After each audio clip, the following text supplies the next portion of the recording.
swallowed the spider to catch the fly. I don't know why she swallowed the fly. Perhaps she'll die. I know an old lady who swallowed a horse. She's dead.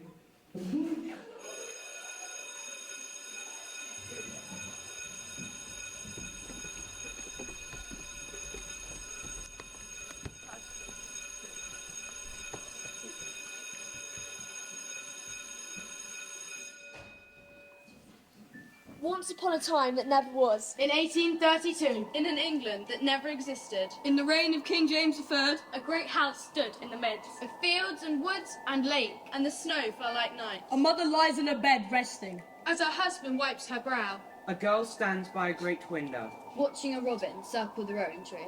Meanwhile, far away in London, another girl. A frown and timid mouse who hides behind her own shadow boards a train for the perilous journey across this famished frozen land. It is dusk, white winter dusk. Flakes fall on the roadside. There is movement in the trees. Where hungry eyes watch, closely, attentively, yellow eyes flicker. Ears pricked, sinews stiffened. Poised. Icicles hang from the branches of the forest trees that line the road that cuts through the heart of Willoughby Wold. On the icy road of compacted snow, footprints merge with paw prints. The road winds inescapably. To the old house. The great house. Willoughby Chase.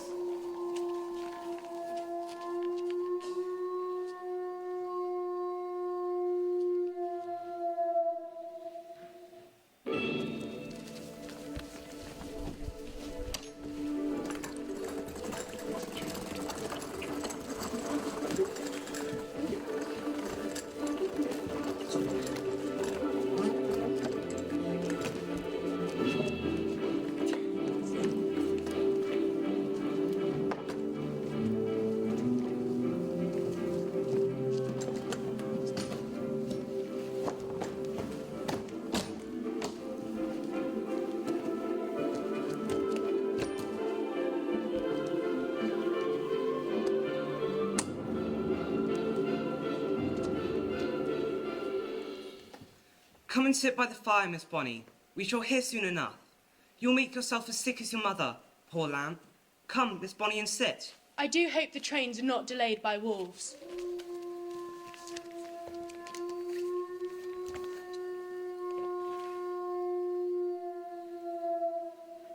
Tickets, please.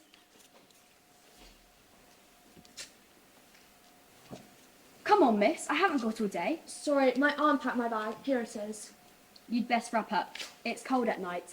And don't get too close to the windows. It's a full moon and the wolves are watching. This won't do. Here, have a chocolate. No, thank you. I never touch chocolate. Come along. All girls like chocolate. Ladies never eat in public, and they never speak to strangers. It's only chocolate. It will warm you up. If you speak to me again, I'll pull the cord. Your father's come up the stairs. Miss Bonny, James, look out the window. There's a storm brewing. It's unfolding over the chase. don't fret, Miss Bonny. Believe in the day and this night will soon be over. Last but all mates, I should come to this. I know rather leave you than I'd let a tiger eat my leg. I'll be fine, Father. I'll ride and skate and sing. I won't even notice that you're gone. You're a devilish ray of light, and we'd be poor without you. If we could bottle up your spirit and feed it to your poor mother, she'd be cured in minutes. Bonny, me and your mother shall be leaving tonight. We shall be gone for 3 months. Your mother's condition is worsening. She needs the sun and the clean air. I understand, Father. Don't worry about me. Just come home safe. I'd fight all the demons in hell to make your mother better again. A little boat ride will be nothing. We love you like we loved birds in the sky and the fish in the lake. We'll be back in no time at all. And while we're gone, make sure to make just enough trouble that the servants will know where you are. I will, Father. I'll keep them honest. Now James will be here, and the other servants you'll want for nothing. And I've also sent for your cousin Sylvia, who lives in London, to keep you company. She's had a terrible life, poor thing. She'll need company as much as you. She's a timid, fragile thing.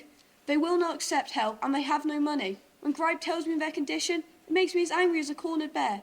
It's pride, Minx. Pride will do for them. Will Mother recover, Father? I hope so, Bunny, I hope so. She'll recover and we'll all be together again, and if she doesn't, I'll tear the stars out of the sky. And I'll drown them in the ocean for you, Father. I love you, little Bunny Green. I know. Oh, and one more thing. Remember Mr. Gripe, my lawyer? Remember his kindness? I've arranged with him for you to have a new governess. Her name is Miss Slycarp. She's a distant cousin of mine. Bonnie, she'll look over you and always watch over you.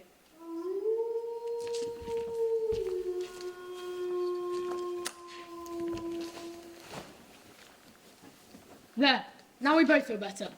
Thank you. It was most kind of you to lend me your rug. Cheese, cheddar, Wensleydale, Port Salut. You must be hungry. I'm always hungry. Hungry like a dog. Hungry like a horse. Hungry like a... My Aunt Jane told me to never eat in front of strangers. Well, that's all very well. But your Aunt Jane isn't here, is she? And she's not the one going hungry on a train, travelling all night and day without so much as a scrap of food, is she? Couldn't have let you freeze to death, could I? Would you like some chocolate now? I always put up a bit of tips for the journey. Jam tarts, lemon cheesecakes, Chelsea buns, cheese, a little salad and squash and a beef carpaccio, or a pickled gherkin, a nice bun and a moist muffin. Nice things. I can never eat them all by myself, but you need something to keep you awake on a journey such as this. Can you see them? Sometimes. Sometimes I think I see a tail or a blur of fur, but I can't be sure. There are nights when the wolves are silent and only the moon howls.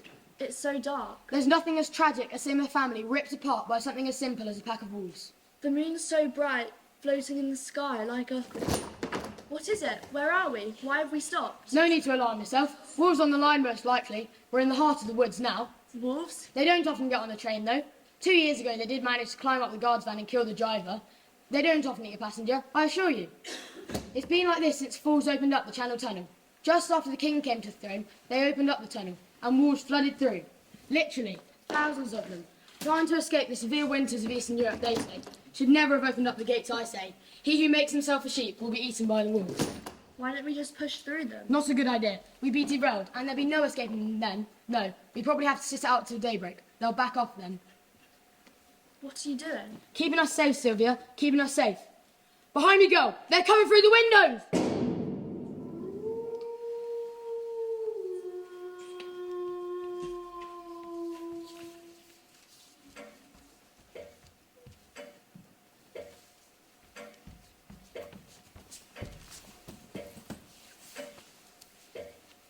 Miss Green, I'm Miss Slycup, your new governess. I am also your fourth cousin once removed. I am beside myself with joy to meet you. Why do you stare at the window so? It is most perturbing. I expected my cousin Sylvia. Her train is late. I'm aware of the fact, but that does not excuse bad manners. Where praise your curtsy?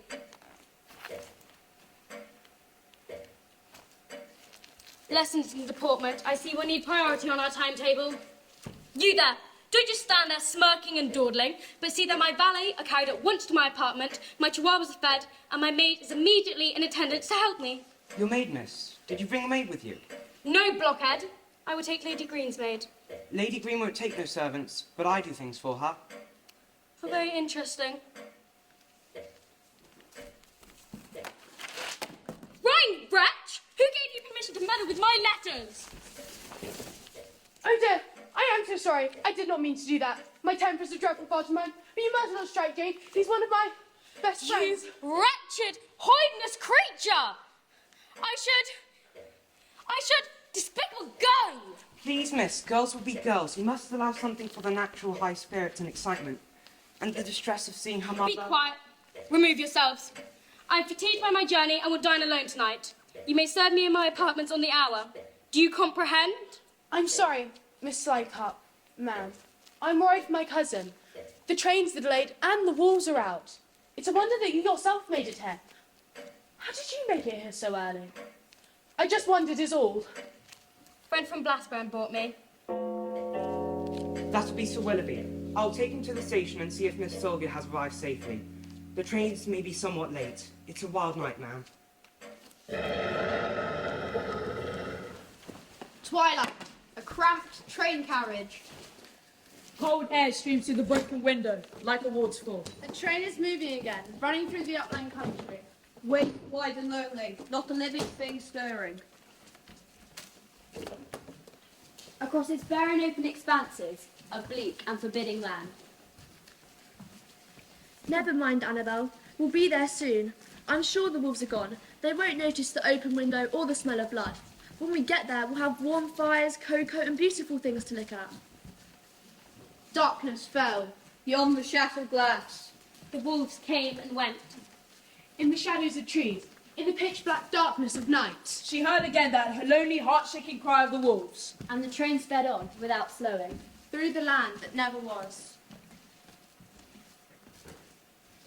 Unexpected! Most unexpected. You're alive? It would appear so. Splendid. We'd better shift before they come back. Excellent. Not a scratch on me. They won't be back, cowards. They only attack if they outnumber you 10 to 1. You shouldn't be afraid of them, you know. Wolves have howled at the moon for centuries, yet it's still there. Pass me my gun. Perhaps you need a gun. My mother always used to say that every little girl should be able to play the piano, cook, sing and shoot. Are you going far? Let's get acquainted. My name's Grimshaw, Josiah Grimshaw. I'm to live with my uncle, Sir Willoughby Green. I've heard of him. Richest man in 5 counties. You'll have a fine time there. Are you staying long? Oh, yes. I live with my Aunt Jane in London, as my mamma and papa are dead, but there's barely enough money for food, so I'm to live with my cousin Bonnie for a little. And your aunt and uncle will look after you. Oh, not for long. My Aunt Sophia is very delicate, and it's necessary for her to take a long voyage south for her health. They'll have left tonight. Poor Bonnie, how she will miss them. But we'll have a governess there to look after us, and a great many servants. What is it? Why have we stopped? We've arrived. Journey's end. Good. The only thing worse than travelling are lawyers and chickens. At least you can pluck a chicken. I still can't get used to these blasted trains. They always stop with a jock to confuse the wolves. You see, if a wolf notices a train slowing down, they're on alert at once. So the driver goes as quickly as possible until the last moment. Time to fetch the cases.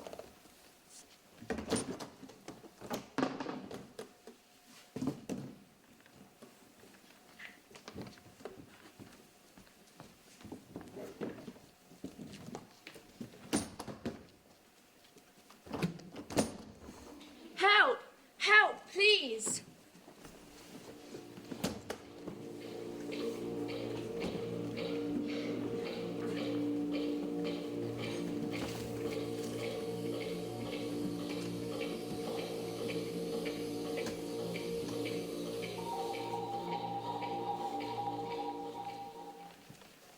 You were late. It won't do.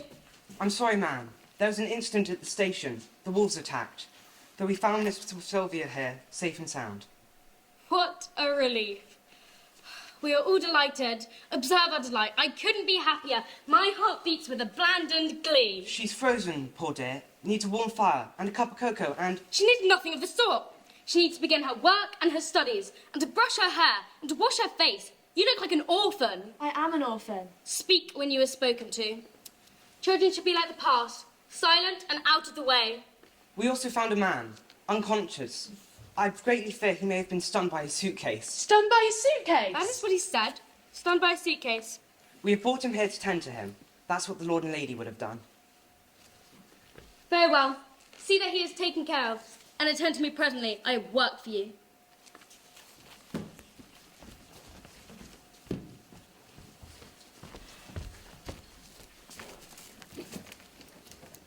I can't believe that you're really here at last. Well, I wonder which one of us is taller. Oh, what delightful times we shall have. I can't wait to show you everything. The ponies, the hothouse flowers, my giant store's house. It will be perfect. Who's that you're clutching? This is Annabelle. Delighted to meet you, Annabelle. I'm Bonnie. I will introduce you to all my dolls presently. Don't cry. This is your home now. I'm sure I can make you happy. We'll do such wonderful things together. We'll go sledging and skiing. We'll pick primroses in the spring and have days on the moor in the summer.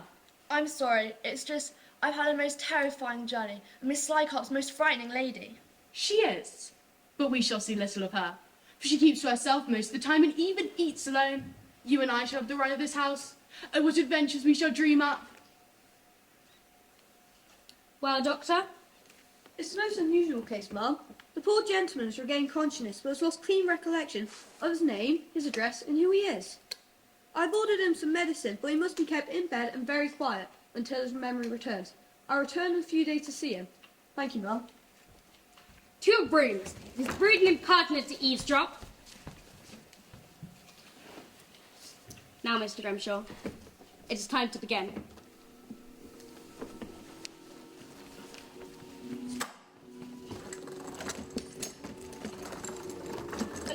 later, the very next day, an unexpected venture, skating on the frozen river.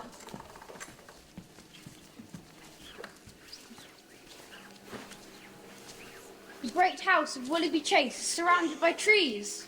The forest stretches in all directions, before and behind, and to the east, banked by heather and rock rose, is a river which flows for 50 miles till it reaches the sea.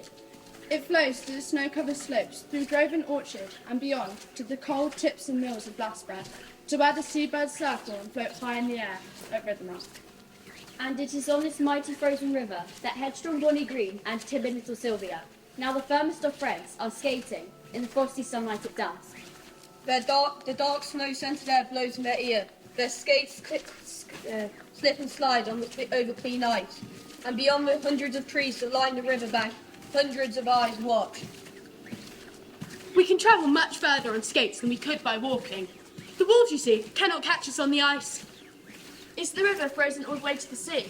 I would imagine so. All the way to Rivermouth, when Mama and Papa boarded their ship. I will not cry. It may not be for long, Bonnie. Listen to me. How selfish I am. For after all, I am lucky to have Mama and Papa, even after they've gone away. You, Sylvia, have no one at all. It's not selfish or upset, that's all. I have Aunt Jane in London, and now you. I don't feel alone at all, you know. Is that not Miss Slycart? Over there. It is not safe to be walking so near the park boundary. The wolves have been known to get in. I wonder if she knows, or whether we should warn her. Are you sure it's Miss Slycart? I think it is. Are you tired, Sylvia? Can you manage another half mile? If we continue down the river, it will curve round and bring us near to her. I think we should tell her about the wolves. I'm not at all too tired. I could easily skate for another hour, 2 hours if necessary. And with that, the girls increased their speed and hastened down the frozen stream. Soon, Miss Slycart was out of sight. It is very imprudent of her. I suppose, coming from London, she does not realise about the wolves. Sylvia secretly began to be a little anxious. They had travelled a long way and the house was way out of sight. And when they rounded another curve of the river, they saw that Miss Slycart had cut across another bridge and was further away than ever. Sylvia's legs began to ache, tire and blister. Just round this next bend and then we're sure to meet her.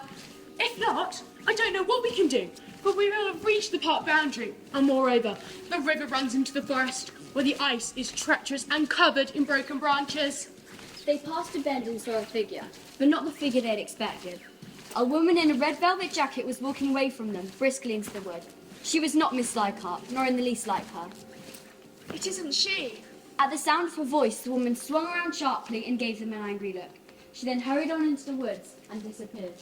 Then the girls heard the sound of horses' hooves and the rumblings of carriage wheels. It was at this point where they saw Miss Slycart, far away from them, moving in the opposite direction, walking swiftly back to the house.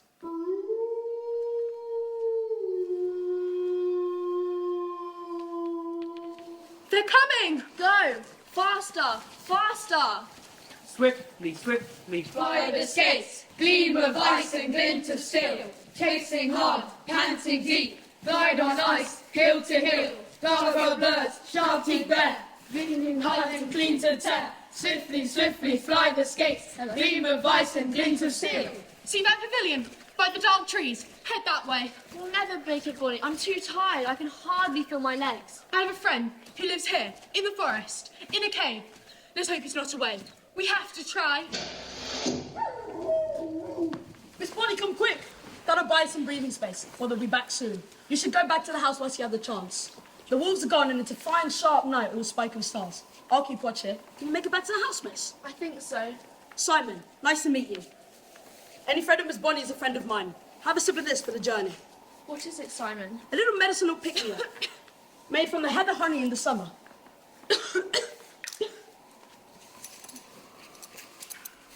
And with that, they set off into the sparkling clear.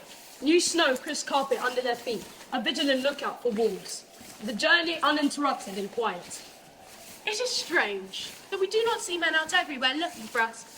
The last time I was home late, Papa had every man out on the estate with pitchforks and muskets. Aye, but your father's away from home now, isn't he? I suppose that is the reason. Wait, Bonnie, look in the window. Isn't that Miss Slycart? Whatever can she be doing? She's searching through papers. So many papers, they're everywhere. On the tables, chairs, floors, everywhere. And she's not alone. It's a man. It's Mr. Grimshaw. But Dr. Moore said he was not to get out of bed. What can they be doing? Those are your father's papers, Bonnie. Simon, what can they be? He's gone. He does that. He melts away into the night like a mist. Some say he's a wicked, cruel-hearted vagabond gypsy. But I say he's the best, trustiest soul that ever was. I won't hear a word said against that boy.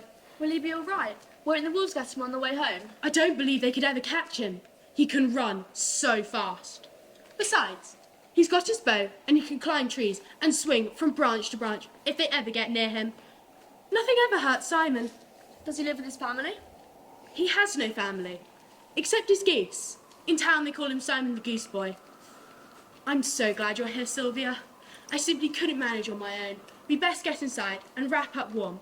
There'll be a fireless in the nursery and warm bath water and lovely hot soup. The next morning dawned grey and lowering. Snow falling fast out of the heavy sky, the flakes hurrying down like falling feathers. There was now only the sound of heavy hops and shuffling feet. And in the library, the sound of disappointment.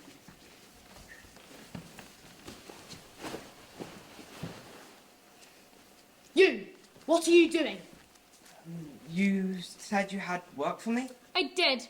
Are you to be trusted, I wonder? I would no more trust him than I would trust a Frenchman, or a Mexican, or a Spaniard with a moustache. Are you to be trusted? I am, ma'am. Very well. Your first job is to pack up and crate away all of these toys. They're to be sent away and sold. It is quite ridiculous to have this amount of gaudy rubbish for the amusement of just 2 children. But, ma'am... At dinner time, they are to eat bread and water. That is what they'll eat from now on, when we are feeling kind enough to permit them food. They are to have no cheese. Be gone. Where have you two been? So we're late for our lessons, miss. Our breakfast didn't arrive and we're most hungry. You will attend your own breakfasts from now on. Now, there's much to do this morning. Have you... What are you wearing? Are you speaking to me? Why are you wearing my mother's dress? Do not speak to me in that way, miss. You have been spoiled your entire life, but we shall soon see who is mistress now. Go to your place and sit down. Not another word. Who told you could wear my mother's best dress? Everything in this house was left entirely to my own disposition. But not her clothes. Not to wear. How dare you? Take it off at once. It's no better than stealing. Another word from you and it's the dark cupboard and no food. I don't care what you say. Take off my mother's dress at once. You insolent, ungovernable child. You shall suffer for this. And you are a whining, snivelling waste of space. Mr. Grimshaw, take the doll. Please, Mr. Grimshaw. James! James! Yes, ma'am? As I have done you the favour of keeping you on when all the other servants were dismissed, you will have to work like never before. And some of the jobs may be a little unpleasant. Unpleasant, like eating slugs, or cleaning the toilet, or putting your hand in a... The children must be disciplined. Miss Green is locked up in that trunk and must not be released under any circumstances. Here's the key. She is to be released at 8:30 this evening. She is an ill-conditioned terror. And here's the whining one, stupid doll. Throw it in the fire. Barbecue it. I love the smell of burning toys in the morning. The children are to make their own beds, sleep with their own floors, and wash their own clothes and plates. After dinner, I wish you to see to the grooming of all the carriage horses and ponies, save for the carriage horses. Including the horses' ponies, ma'am? Certainly. I will find more suitable occupations than such idle and extravagant pursuits. Now, I will be busy in the estate room all morning. You may bring me a light luncheon at 1 o'clock. Chicken, oysters, trifle and champagne. Here, take Annabelle. Don't let Miss Slycop see her. You're not going to burn her? Of course not. Now, let's figure out what we can do for Miss Bonnie.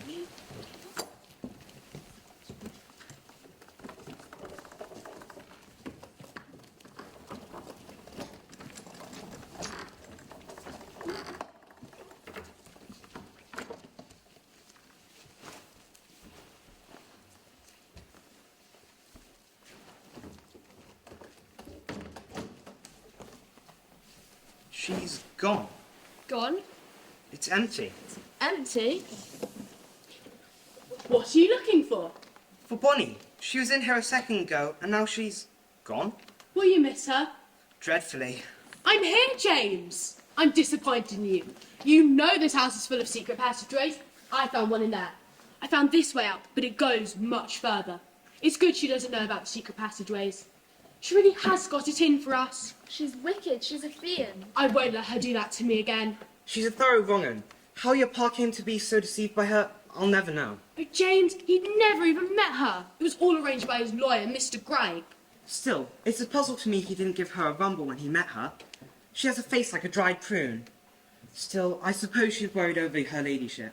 But James, why has she dismissed all the servants? And why has she kept you on?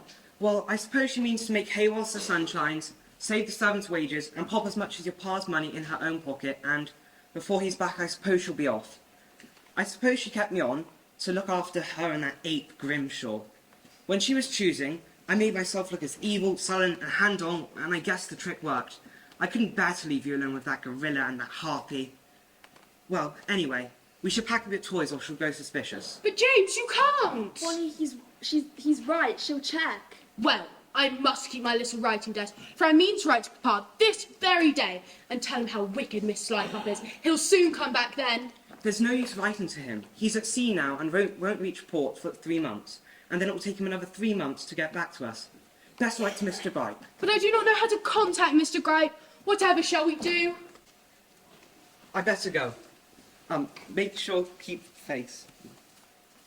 Well, I'm not sitting around here waiting. Shall we explore the secret passageway? Close. Won't it be dangerous? Sylvia, you are the cleverest creature in the whole world, and we can bet anything that we face. Besides, if it doesn't come out anywhere, it's no better than being trapped here with Miss Slycop. We best take a lighted candle. If the air is foul, we'll have warning. Besides, it may be dark. It certainly will be dark. Close the door behind us, Sylvia. We must not let her discover our secret.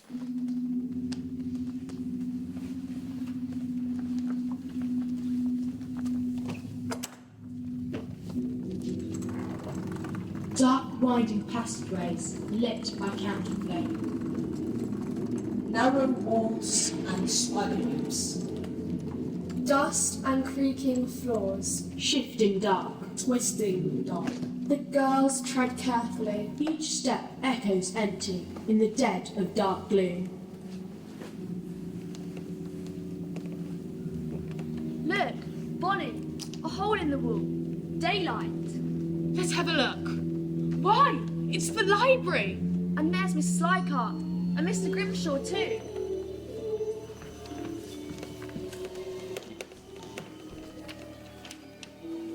Poke up the fire, Josiah. This must be burnt at once, now that we have succeeded in finding it. Took me some time, but I found it. What a good thing Sir Willoughby was foolish enough to leave it at home instead of with that old bull Gripe. He saved us a great deal of trouble. Indeed, yes, and it's as you thought. Does he leave everything to the child? Almost everything.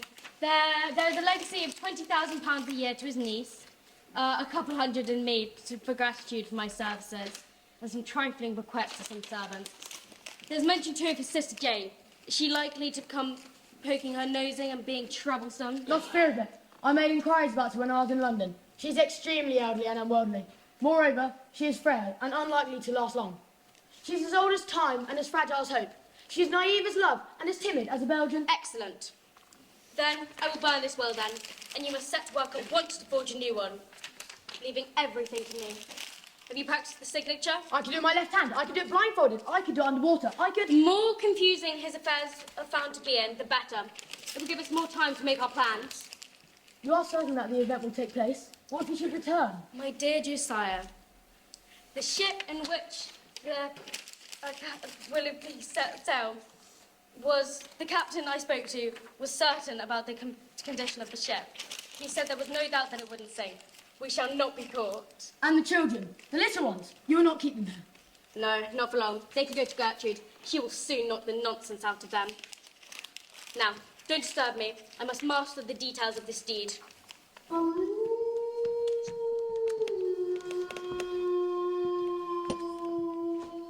Bonnie, you're poor mother and father. She means nothing but plain wickedness. We have to tell James. We have to stop her.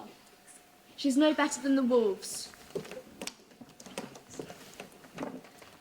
Once upon a time that never was, In 1832, in an England that never existed, In the reign of King James III, A great house stood in the midst. Of fields and woods and lake. and the snow fell like night. And hungry eyes watched, and the snow fell like night. And hungry eyes watched, and the snow fell like night.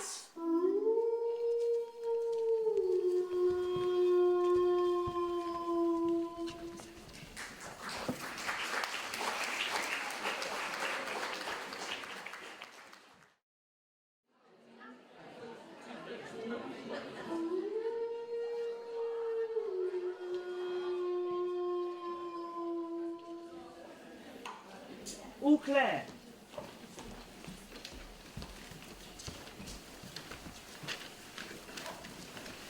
Dear Dr. Morn, will you please come and see us, as we don't think Papa would like the things that are happening here, and we can't write to him, for he is on board ship. Mrs. Slycup, our wicked governess, has dismissed nearly all the servants and is making herself into a tyrant. She wears Mamma's dresses, and Mr. Grimshaw is in a league with her, and they drink champagne every day. Yours respectfully, Bonnie Green. And Sylvie Green. Now hide.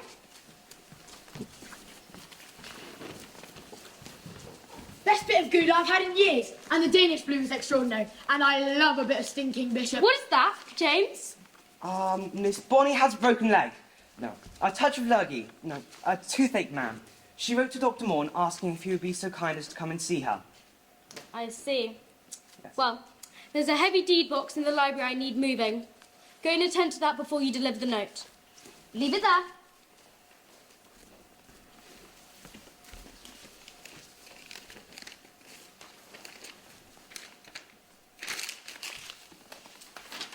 Artful little minxes.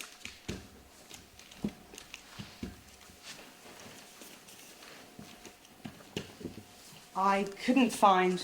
There then, be off with you. And don't stop on the way or loiter for any reason. This must be dealt with. When can we move them? Tonight? Tonight.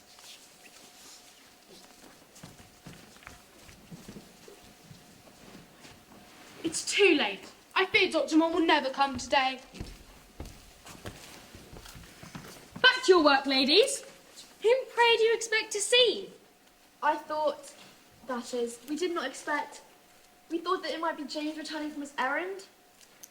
You should be careful what you wish for. Anyway, when James returns, I shall have need of him. I need him to prepare a carriage. James, you were gone so long. We were worried the wolves might have got you. He wasn't there. I intended to speak to him myself, but I left the note. I wouldn't dare linger because the other harpy would be suspicious. The wolf pack followed me home, but my horse was faster. She wants you to prepare the carriage. What can she want for a carriage at this hour?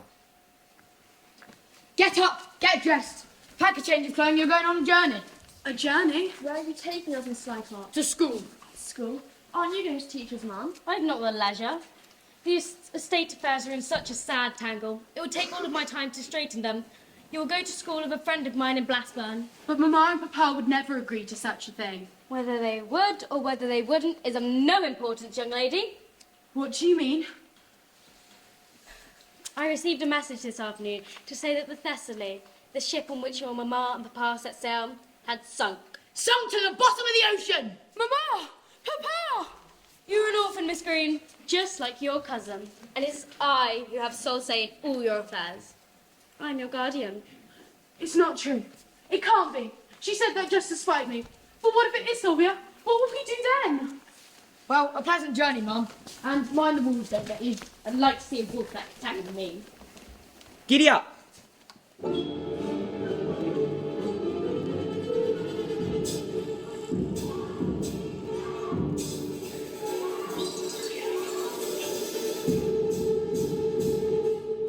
Whoa! It's the doctor, Mom.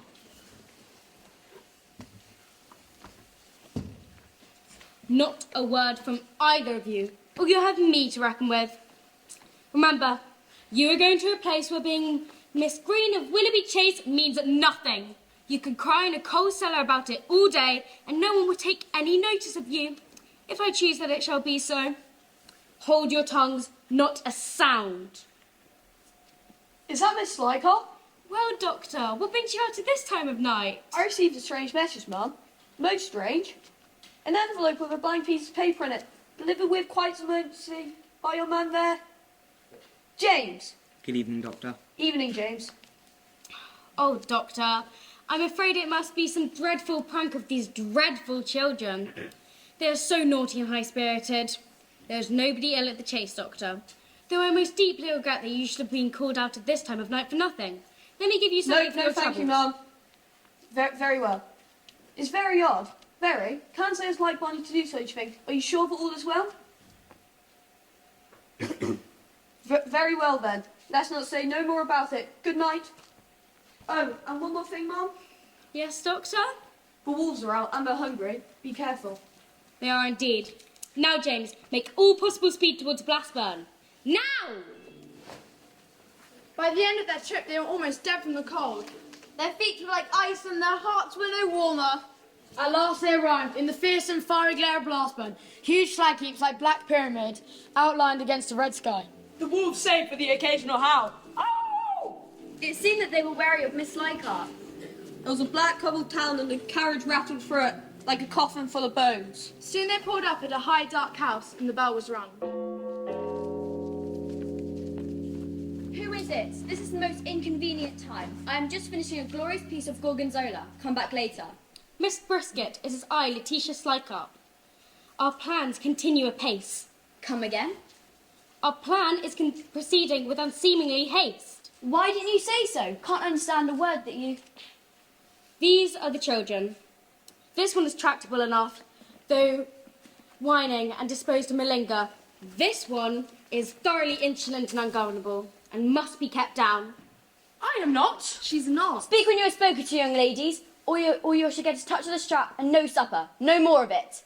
As you can see, both of them have been grossly spoilt and overindulged. I am leaving them in good hands. When we next meet, I hope that it will be you visiting me. You have been very good to me in the past, Gertrude. I intend to repay the favour. We have no names here. You'll be number 98 and you 99. The others except the night workers are in bed. Make haste! The days at school passed slowly. They were in trouble from day one. They got detention for speaking too loud. Detention for speaking too quiet. Detention for working too slow. They got in trouble for yawning at supper. And they skipped breakfast because they talked after lights out. After 3 days, they were ready for action. Good morning, children. Today's punishments are on the notice board. Please read this before starting work to see if your name is listed there, especially numbers 98 and 99. I will not have insolence in my school. Now tasks 98 to work in the laundry. 18 will show you what to do. 99, you will be in the kitchen. Cook will keep her eyes on you there. There will be an inspection by the education officer, so I want you all in the classroom by 2 o'clock sharp. Will we not do lessons today? Not from what I can work out. This is a charity school. All the children are orphans. Mrs. Brisket gets money for running the school and makes us all work. We do the washing for half of Blackburn. I suppose she gets inspected every once in a while and throws the children into a classroom and pretends to teach them. Shh! They'll hear you. What's your name? I don't remember. How long have you been here? Since I was a baby. It's a horrible place. But don't let anyone overhear you. This school is full of snitches. Everyone is so hungry, and Miss Brisket keeps a basket of cheese in her cupboard. Anyone who tells a tale is given some. Ooh, cheese. I'd kill for some cheese. Wouldn't we all? He's here! The school inspector's here! Look smart, tidy up, put the dirty children in the cupboard, hide the accent book, throw the punishment devices away. Quickly! Good morning, Miss Brisket. Ignore me. Simply act as if I'm not here. Oh goodness, Inspector, how could I ignore a fine figure of a man like you? You're like sunshine on a rainy day, like water in the driest desert, like a toilet brush Please when you... continue, Miss Brisket. Of course, children. We will continue our studies of Latin and quantum physics later, after this afternoon's lively debate about pi and its applied uses. However, let us begin with some more basic things. Begin your literacy. A, B, C, D. Show the nice man from Ofsted our advanced literacy, the cheese alphabet. A is for apple with smoke. B is for brew. C is for chair, sire. D is for Davidstow. E is for Edam. F is for feta, or fromage. G is for Gruyere. H is for halloumi. I is for Iberico. J is for Jarlsberg. K is for Clostercast. L is for Leicester. Red. M is for mascarpone or Monterey Jack. N is for Neuchâtel. O is for Orkney, extra mature. P is for Parmesan. Q is for queso jalapeno. S is for Stilton. T is for Tasmanian Highland Chevrolet. U is for Uriaco.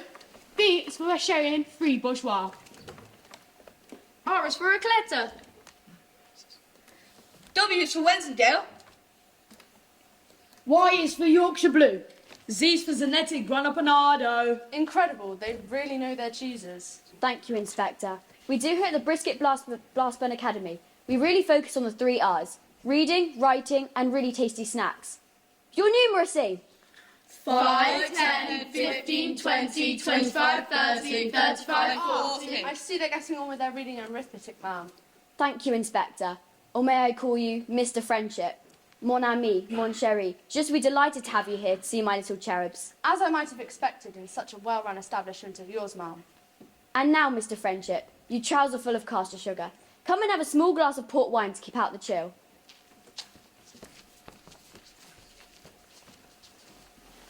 Back to your work. You nothing for good brats.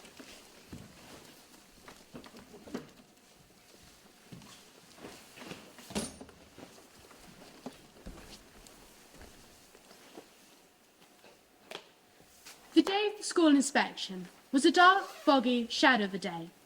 Bonnie, shivering, sweeping snow off the path, when she heard a familiar voice. Bonnie? It's Bonnie. Simon? Why ever are you doing work like that? Hush!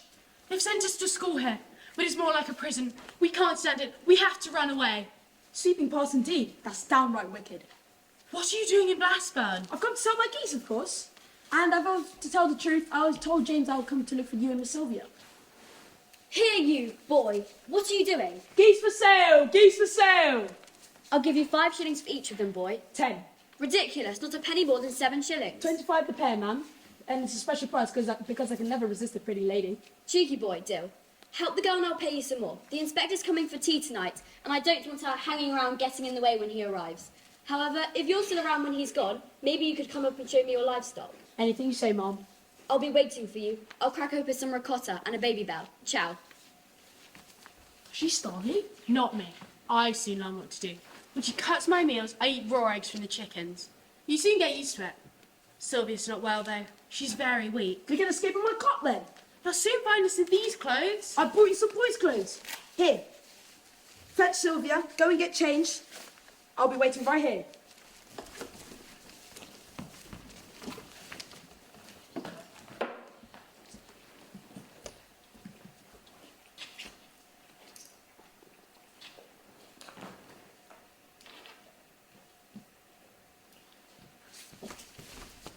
Thank you for coming, Simon.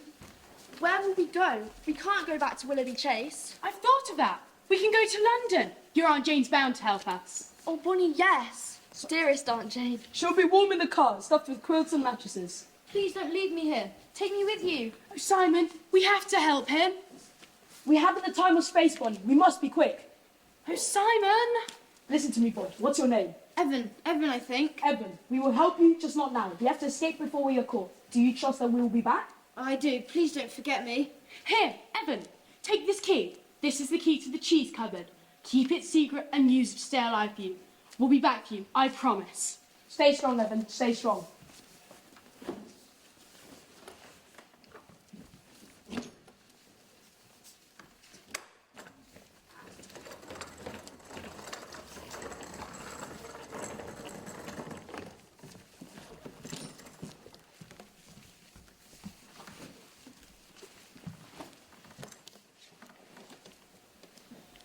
Thank you, Simon. You're always there just when we need you. I couldn't leave you there for a second longer. Not right for a girl like you. I don't feel much like a little girl anymore, Simon. No one would take you for Miss Bonnie Green in those clothes. You look like a proper boy in those things. Here, I brought you some food. Is James still at the house, Simon? Yes, James gave me food to put in your pocket. Simon, What about the wolves? Shall we be in danger of them? Have you brought a gun? After all you've been through, who's been scared of just a few wolves? They're not that bad, you know. But yes, I have my bow and the gun on the cart. What about Sylvia, Simon? She's very ill. That's where I'll have our breakfast. Herringdale. We're way off the main road now. Then the lemon yellow sky turned orange, then red, and presently the sun burst up into a great blaze of gold. Simon, What is it? there's no snow here. Oh, down in Herondale?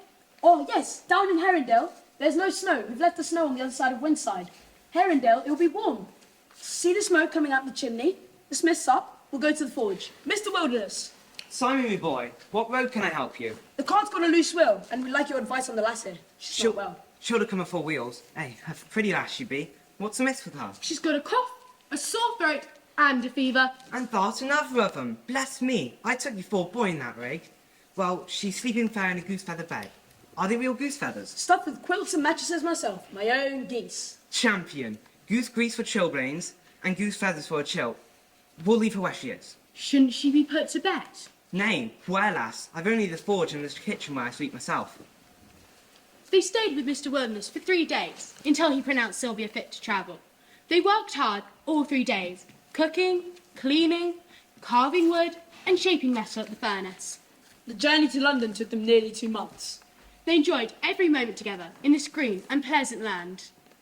And they camped near farms, and if it rains, they went under trees and in barns. They read aloud to each other. Simon, who had never bothered about reading before, learned how. And spent his day drawing and painting.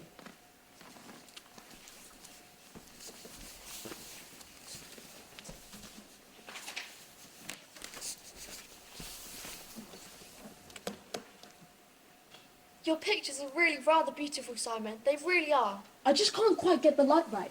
See how the sun streams through the trees there? The canopy of leaves? If only I could. Would you like to be a painter, Simon? I might. I've never thought about such a thing. I doubt I'd ever have the money for it, though. Late in April, they reached the top of Hampstead Heath, and below, the little village of Chalk Farm. But beyond, with its myriad of spires and chimneys, the great city of London itself. While Simon headed to Smithfield Market to see his geese, the girls headed to Chorley Lane to look for Mr. Gripe's office. They had no luck, however. It was about midday when they saw a familiar face. Why, Sylvia! Is that Mr. Grimshaw? I'm sure it's he. Follow him. They followed Mr. Grimshaw down back alleys and on main streets. He led them to the heart of legal London. They passed lawyers and clerks who rushed by in a whirl of briefcases and papers. Then he ducked down through a low archway and stopped at the door of an old building. He paused as if lost in thought, and then span around and came face to face with the girls. His eyes passed over Bonnie. And he stared sharply at Sylvia. And then the door opened and he went inside. Goodness me, do you think he recognised me? I'm not sure if he recognised us. But I don't think he recognised us, but we shouldn't remain here. Wait, Bonnie, look at the sign. Abednego Gripe Attorney at Law. Is that not a lucky chance? I don't know whether it's luck or not. But I do not like that Mr. Grimshaw's gone to see Mr. Gripe. No, you're right, it's very queer. We must not go to see Mr. Gripe while Mr. Grimshaw's there. We best wait till we've seen Aunt Jane and asked her advice.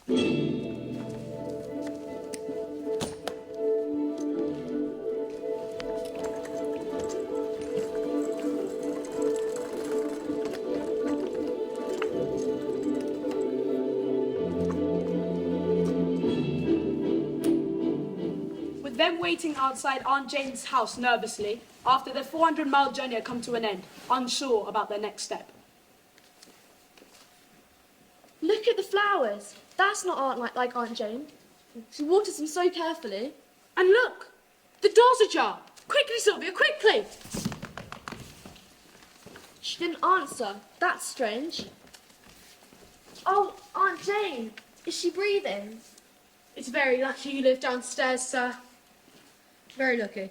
Your aunt has been sorely neglected. She is suffering from malnutrition. Aunt Jane, I should never have left you.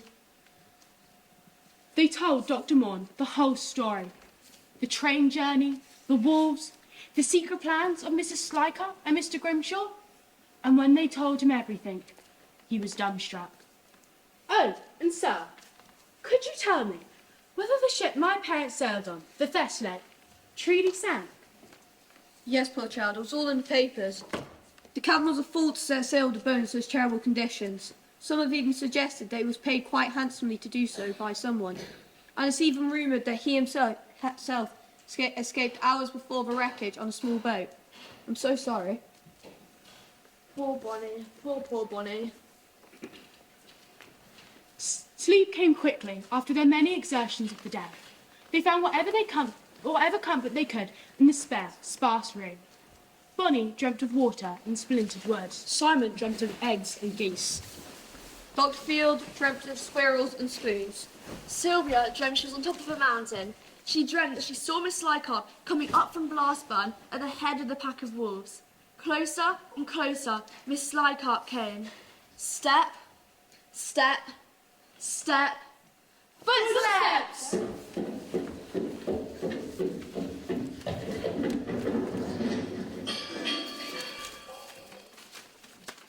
Blast it all! Nearly broke my neck. Would have gone away if it wasn't for those pesky geese.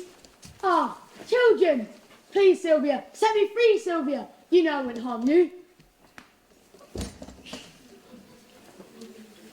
The whole business sounds to me like a plot hatched up by Mr. Grimshaw, Miss Slycott and Miss Brisket.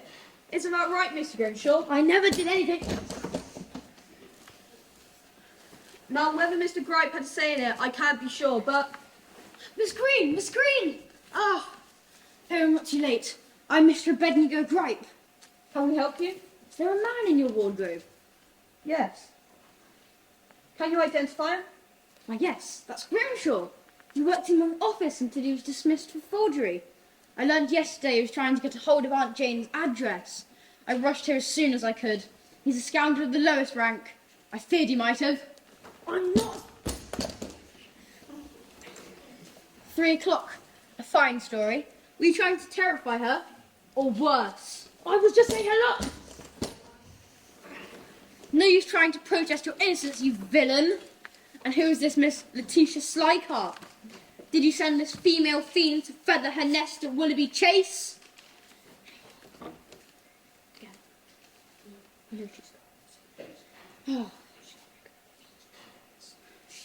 I know she's a distant relative of Sir Willoughby and has her highest recommendations from the Duchess of Kensington. This is a patent forgery. I've seen the Duchess's signature on many occasions, and it's nothing like this. I've been duped. No,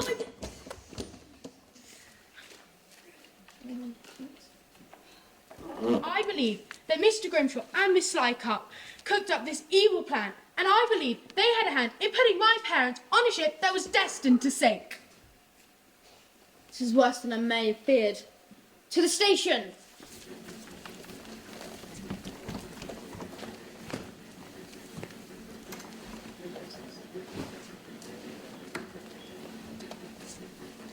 This is the fastest train I could find. We'll be there in no time. Last time I made this journey, there were wolves and it was cold and dark. Now all I see are primroses, and it's so hot in these clothes I can hardly breathe. Dr. Field said that Aunt Jane will make a full recovery after hospital. She'll be back after a few weeks. The last time you took this train journey, you were that evil Mr. Grimshaw, who saved your life. And to think, he would come to London months later to try and take it. It's lucky the geese sounded the alarm. Incredibly lucky. Well, now he's in prison and confessed. We can put a stop to Mr. Slycart's evil plans. I told you it was a fast train. And look, we're right outside Willoughby Chase. What impertinence! She's turned our whole house into a school. How could they?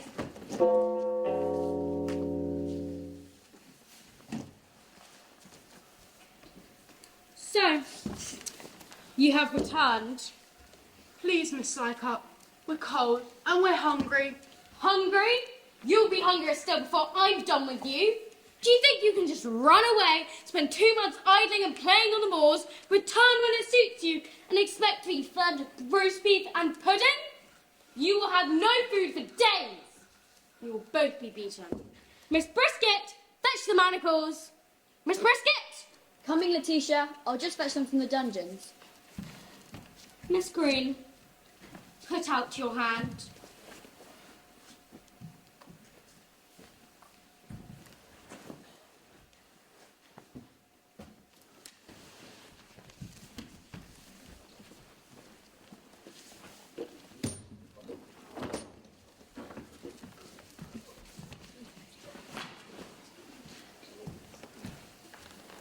That's for Bonnie, that's for her parents, and that's for me.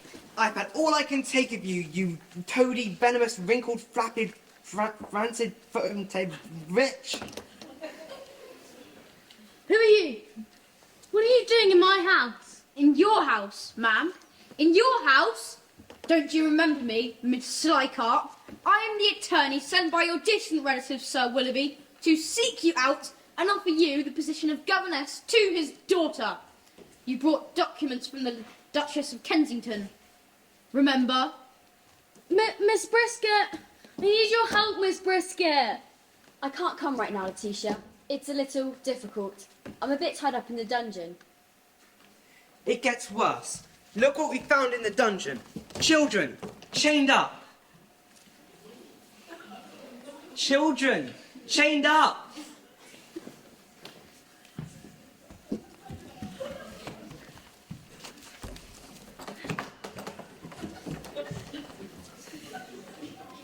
Evan? Bonnie! Evan! Sylvia!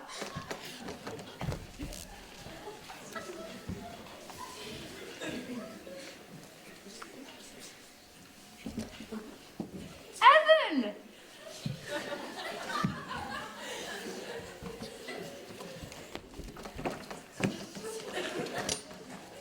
Strange man.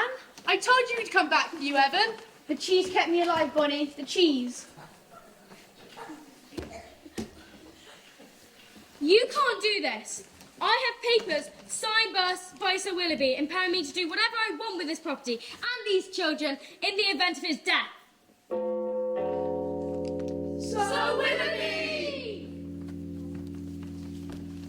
It's going pretty well. It is, isn't it? You were really good. Thank you.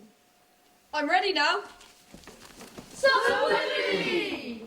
What the devil's all of this? Desks, blackboards? Has my house been turned into a reformatory? Papa? Well, mates, have you missed us? Have you been a go-go? And Sylvia too, eh? What a change from the little white mouse we left here. You're alive? Yes, and your mother too. She's just talking to Simon in the billiards room. Whatever happened? What happened? We spent 6 very tedious days drifting around in a rowing boat to be picked up by a very small, very unsanitary fishing boat where we were brought to the Canary Islands, where all we had to eat were canned sardines and olive oil. Quite good for your mother, though. Quite cured. So then we decided to come home on the next mailboat. But you see, we only leave every 3 months, so we waited, and your mother rested, and quite completed her cure, and now we're home. And what a delight you are. And you, ma'am, I never gave you permission to do any of this. Hanging's too good for you. Take it to the dungeons. James and Greg can see about our punishment. And we'll turn this whole house into a school. By heavens we will. And Dora and Jane can be the head teacher. I'm as happy as a tiger in a field full of limping deer. Yeah! Light after light in the windows of the great house were extinguished, until it stood still and silent. Once upon a time that never was, In 1832, in an England that never existed, In the reign of King James III, A great house stood in the midst. Of fields and woods and lake. And the dreamers, sleep, and the sleepers, dream, and the stars shine, bright, and the dark walls creep, and all was still and silence.